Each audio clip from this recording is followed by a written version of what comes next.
Hi, welcome to Perspectives with Katie Kempner, which is a series of inspiring conversations with successful working women balancing busy lives.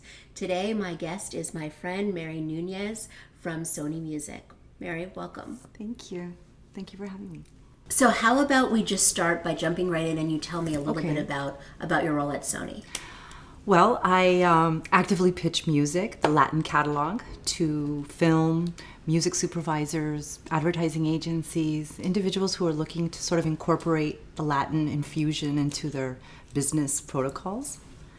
And it's been wonderful. I've been with the company for 7 years now. In the past, we've talked about your career. You've had a very interesting career, and it's spanned several different industries. Can you talk a little bit about that, sort of your career trajectory? Oh, okay. Well, I started my career in hospitality and hotel business specifically, and I sort of just razored in on sales and marketing. And being that I speak 3 languages and sort of had that propensity for travel, I was able to have a wonderful career with ITT Sheraton, and then took me to different parts of the world, which I think travel really enriches people's lives, and it was a big growth spurt for me. And then eventually, because of personal decisions, I decided to make some changes. At the time, I was living on the East Coast, and I decided to move back to the West Coast, where I'm originally from.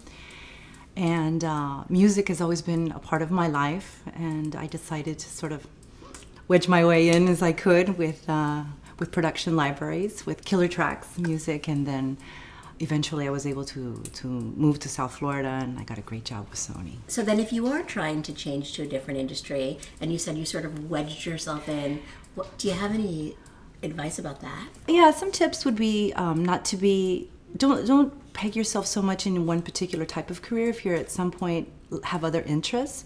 I think it's important to take risks, not crazy risks, but sort of maybe test things out a little depending on what your personal life is. I think it's important to have a good personal balance in your life as well, not always career. So that always has been sort of my resilience in terms of trying to make changes. So.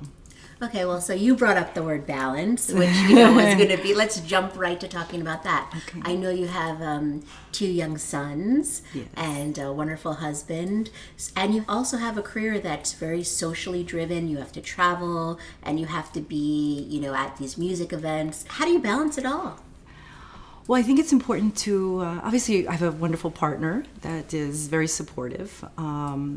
And really just sort of hone in on when I'm home, I'm mommy, I'm not like the exec, but then, the good thing is nowadays we have our Blackberries and our cell phones that keep us communicating all the time. Trying to find flexibility in your professional job is important. I think sometimes asking for that. You need to have that sort of boss or someone who's sort of a mentor in your office that kind of understands that it's important to kind of keep your balance, if you will, lifestyle. You said mentoring, and I know you're so terrific at mentoring and teaching people in business. How important do you think that is? It is important. I think mentoring individuals in your office and your personal life, that was very important to me growing up. I had strong role models that I looked up to, and I find that individuals who are older tend to have this intellectual electricity, and I think it's important to sort of align yourself with that. I want to go back to one quick thing that you said about finding flexibility when you're looking for a balance between your work life and your personal life. It's one thing for you, you're a director at Sony, you've reached a certain place, to say like, okay, I need some flexibility, I have to do whatever I need to do. But what about somebody that's younger, that's, earlier on in their career? How can they find the flexibility that they need in their career as well? I work with a lot of young ladies and gentlemen, I think what's important is for them to really sort of hone in what their particular longevity is in a job, in a career. Some people say, well, they just want to do this for 2 years and then move on, which I kind of think is now the generational status, with young folks. I think it's important to sort of hang in there and be true to what you'd like to do for a given period of time. And if so, you need that flexibility, maybe lean on more, maybe some family or friends that can kind of help you make those pillar changes if you need that flexibility. And also just say it. Lean into your boss and tell them, hey, this is what I need, when you have a review, and be honest. It's interesting that you should say lean in, because I was reading recently in the New York Times that has now become part of pop culture vocabulary, thanks to Sheryl Sandberg and her book and her network. Have you read the book, and how has all this conversation affected you, or what do you think about it? I thought what she said was very inspiring, actually, because I find the fact that most women, and I'm Latin, a lot of times we tend to sort of be a little bit more cautious when we speak, and especially in the recording industry, a lot of times you have to sort of lean in and you have to say things the way they are. I just thought that there's a lot of things we want to say, but sometimes we're a little hindered by what are they going to think if I speak the truth too much. So I think it was very inspiring. So as a Latin woman, you feel that resonates with you in a slightly different way? It does, because you can imagine, I mean, working in the recording industry, it tends to be a more male-dominated industry. Mm-hmm. Well, working in the Latin America, Iberian region it's very different as well. It has a different dynamic. So I find many times if most women and they're too outspoken, they may construe her to be a little more difficult. So you have to be very careful. And I find that sometimes working in the environment we work in the recording industry, you have to sort of lean in and make suggestions and be a solutions-driven person versus being difficult and not coming with a solution. So I think she sort of inspired that about a new era, if you will. I'd love to go back and just talk a little bit more about your personal life. Okay. And, we were talking a little bit about balance, or whatever you like to call it. I know you travel a lot for work, right? So do you have any tips or advice for people trying to sort of figure out their lives while they're not in one place but moving around so much? I think it's important to live in the now.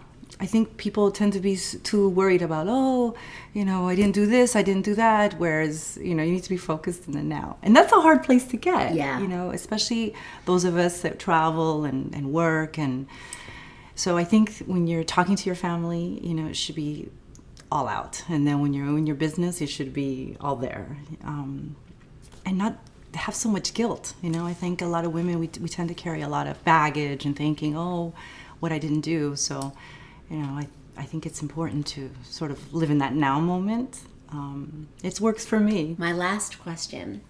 What is the one piece of advice that you would have for someone who's either starting out or looking maybe to make a change in their career that you have found really helpful for you? Well, I found not to set unrealistic expectations of yourself. I think that's very important. I think you should reach for a particular change, but also understand you're gonna fall, you're gonna stumble, and part of it is being a little risky. Taking risks, I think, is important, especially when you're young, and just understanding that it's sort of a journey. This is a journey. Your professional career, your personal career. You shouldn't put too many expectations on something, because then you tend to either under-satisfy yourself or underutilize what you potentially could do for yourself. So life is a journey. It is. That's great advice. Thank you, Mary. Thank you, Katie. And thank you for joining us. Please check back again soon for another episode of Perspectives with Katie Kempner.